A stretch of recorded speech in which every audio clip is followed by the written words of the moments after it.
guys, welcome to my YouTube channel. If you're new to my channel, my name is Raisa. Thank you for joining, and please do make sure you hit the subscribe button so you can join the family, and also endeavor to turn on the notification bell so you get notified whenever I post a new video.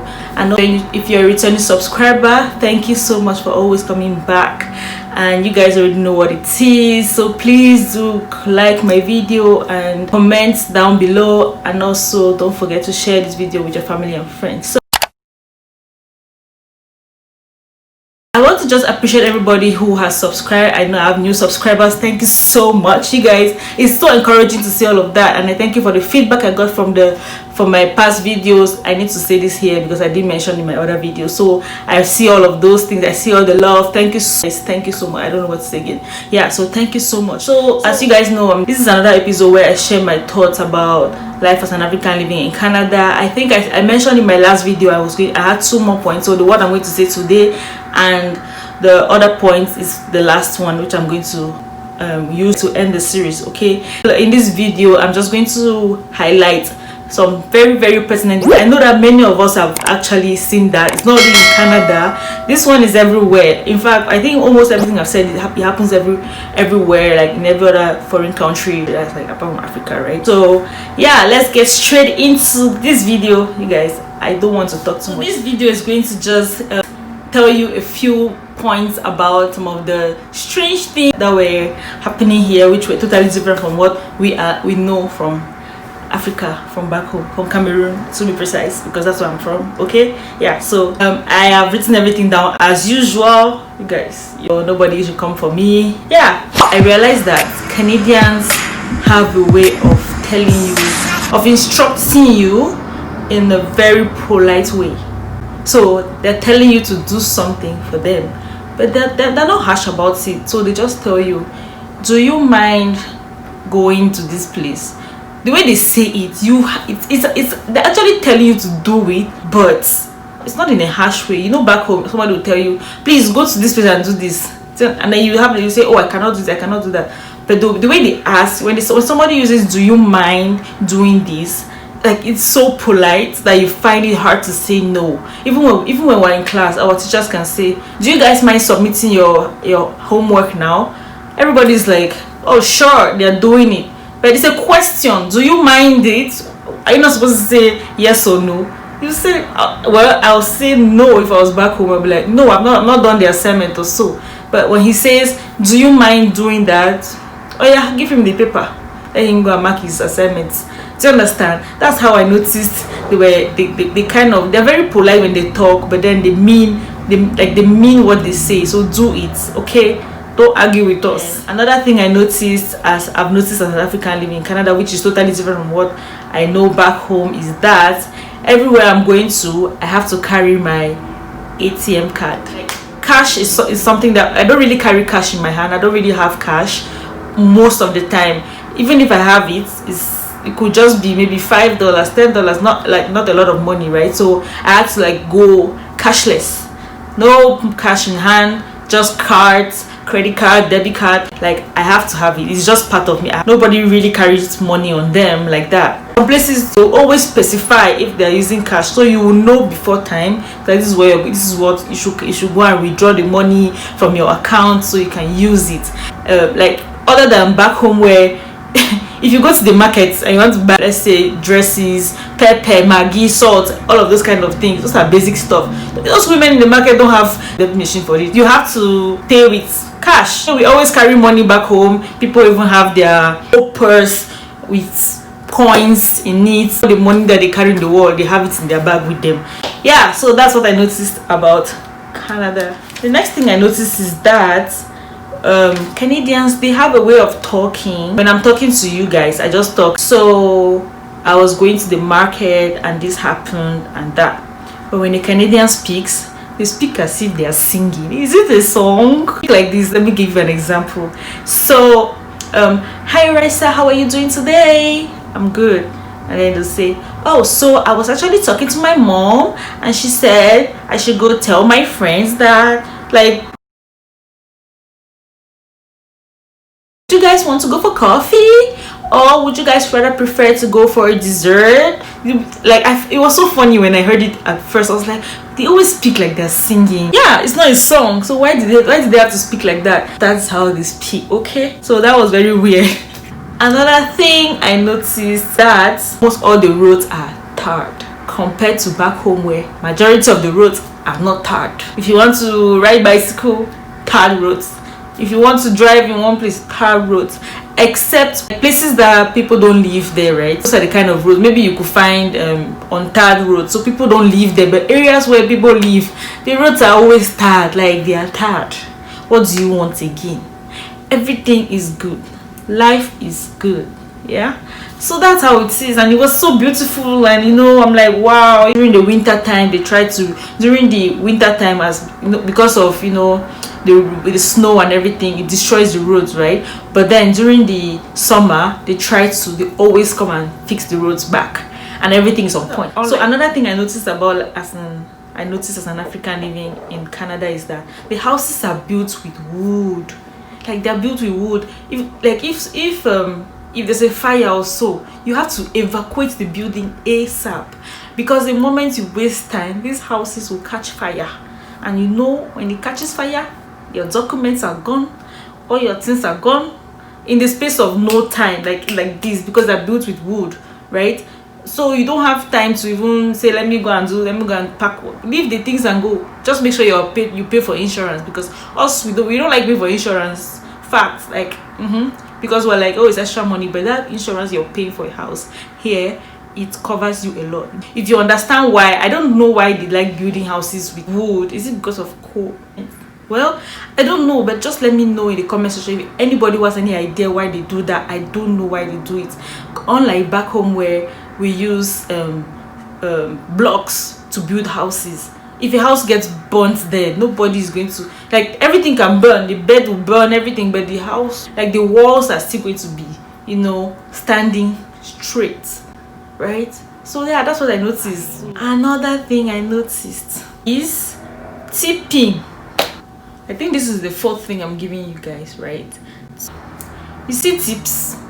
There's something here called tipping. If you go and eat in a restaurant, you tip. If they're doing maybe fundraising or something, you tip. Like, you are always tipping. And tipping is it's a thing, actually. Like, they consider it as something really serious, because they put it there. They recognize the fact that people who are working, they have to be given that extra money. Do you understand? So that's how it is. Unlike back home, where who tips? In fact, it's optional. If you want to give, and when you want to even give somebody any kind of tip, it's hiding. Nobody knows that you're tipping somebody. Everybody knows that you're just going to squish it in their hand. Somebody come and say, now, and see, I say nothing for the poor. You just, if you have one small 500, you just hide it and sneak it in the person's hand, right? But here, as you are paying for your bill that is even like $100 and something, maybe you're with your friends, do not put, everybody there is supposed to tip at least 20%, or 10%. I don't know. If you correct me if I'm wrong on that. I think the first day that we came, the first time I really noticed that it was a thing. I didn't used to tip when I came here. I was just like, why am I giving extra money? I've already paid money to eat. I'm paying to eat. My own job, nobody tips me. Some places they get commission, like retail stores, they accept commission. So if somebody is really nice to you, or if the person's customer service is exceptional, you can give commission to the person. Some places do that, right? That one, I think I even understand that one, because because somebody helps you even find something, you really want to do that, to go out of your way, like, oh, this person really assisted me in buying something, right? So you really want to do that. That is understandable. But where I go to go and eat, I'm eating food and I'm paying for the food. Like, why should I tip you? They'll pay you already. They'll pay you. Why should I tip you for eating? Why should I tip you for eating? Are you with me? Do you understand what I'm saying? Do you know where? Like, do you get the gist? Yeah. So I don't understand why we have to be tipping. But it's okay. It's their thing. It's their country, right? So we just have to maybe blend with the culture, because that's what we're not used to that, but they are used to it. So when you go to Rome, you do what the Romans do. Okay, so I know I have some friends that don't tip at all. Even to today, they'll be here for how many, they'll be like, no, they don't understand that thing. They don't get the gist. Like, why are you tipping somebody? You notice there are times where I've gone to go and eat and they'll put the amount they put. You see your bill is $100 and something, tip 40%. Some people, I'm like, wow, like, why? The option on the debit machine is there, like tip. It should be optional. It should be something that people should choose to do. But I don't know why they put it there, because putting it there makes it seem like you have to do it. Of which tips should be something that people are just giving like extra. You know, the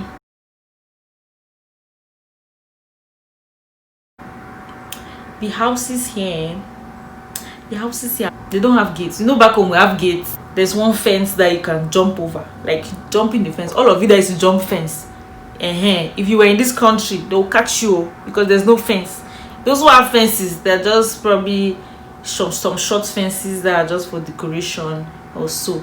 But it's not like back home where you can see a fence that have put electric wire on it. If you dare cross that place, current will shock you. You will die right there before you know they'll come and carry your body and disappear. Talking about family, like in Canada, I noticed that when kids are 18, it's like they leave their parents' houses. You can, in fact, by 18 you should already know that you're leaving your parents' house, so you must have already had a place where you gotta rent your own place. You stay by yourself and everything.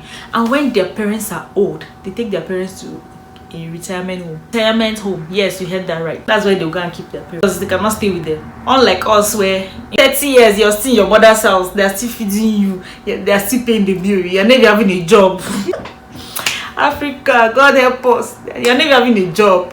But here, at least you see kids that have had years of experience of their part-time jobs, because they have school as well, obviously. But it still gives them that experience, and they start building their career from a very young age.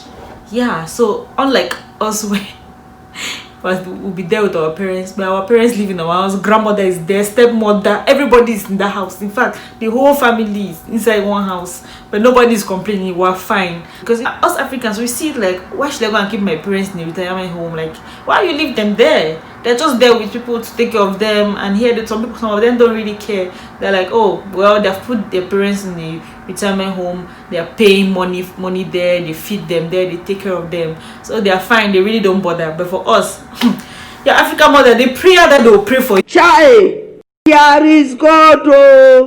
You, if you put them in that place, the prayer that they'll curse your generation. They'll be like, why are you sending her there when you were in their house for some people even stay in their parents' houses until they are 40 or 30.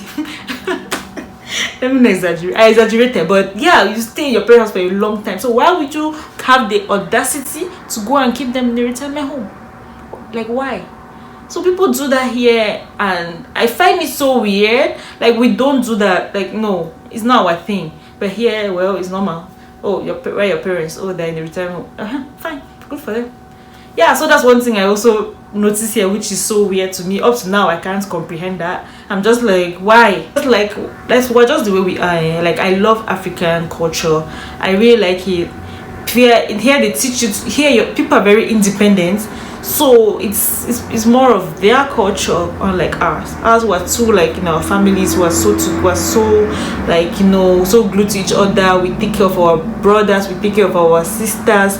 In fact, like, it's not a problem. But here, no, like, even sometimes brothers like direct siblings, everybody respects. There's the boundary. You cannot cross it. You just do your thing, I do my thing. So the last thing I'm going to mention is about jobs. Like, job hunting in this place. I was job hunting when I was looking for my internship position, and a lot of times there were times where I would look at jobs and they will ask for 5 years of experience, 10 years of experience.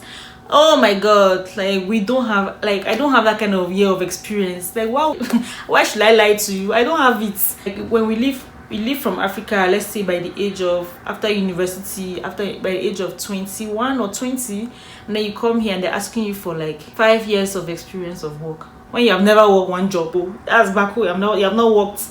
Do you understand? And it's like, where am I supposed to get that experience from? I just need a job so I can just blend in the system. Like, I need to make money, I need to pay bills. Bills are looking at you, but nobody cares. What they need from you is that amount of experience. So if those of you who are back home now, if it's a way for you to work one small job, do it though. Maybe if it means go and sell it, just sell on the road, even it's okay. Sell on the road so you get at least small customer service experience. Do you understand? Because if you come in and your first jobs, it's not like you're looking for a professional job, a full-time job. You will start from small, right? You will start from like small jobs, those kind of things. But even in those small jobs, they will ask you for 2 years of experience. You have not had any experience. What are you going to offer? What do you have to offer there? Do you understand? Like it's weird. Like that's something I noticed here, and it still blows my mind because I don't know how they want us to do, because it's nobody's problem. It's not their fault that we don't have the experience. It's not their fault that our system is the way it is, a very failed system, to be honest. Of course you guys agree with that. Yeah, it's because when you're young you should be able to, you know, have those resources. You should be able to be working at that age, making small money for yourself. Not that every time you go, mommy money, daddy money, that, like, do you understand? Meanwhile, it is the total opposite here. That's why most of their jobs, when they put their jobs out there on their websites, they will tell you you should have this year of experience, 5 years of experience, because they have estimated that if you left high school by probably 17 or 18, by the time you're getting to university, you'll probably be 22, yeah, 22, right? Because when they are even at school at 18, they're even doing part-time jobs on the side. Yeah, they do part-time jobs. Most of these kids here, they do part-time jobs while they're even in high school, probably evening jobs. And by doing that, they're accumulating some experience. So it makes sense to them when they see that you've had that experience. And even when you're in university, even when they are in the university, they do jobs as well. And with that, it builds their career. Do you understand? Like when they put their resume, you see that they have done this, they have done that. Unlike you, where you've never had one iota of experience and you be like, wow, how am I supposed to get this number of experience? I don't have it, but how am I supposed to produce that? But that's nobody's business. That's left to you.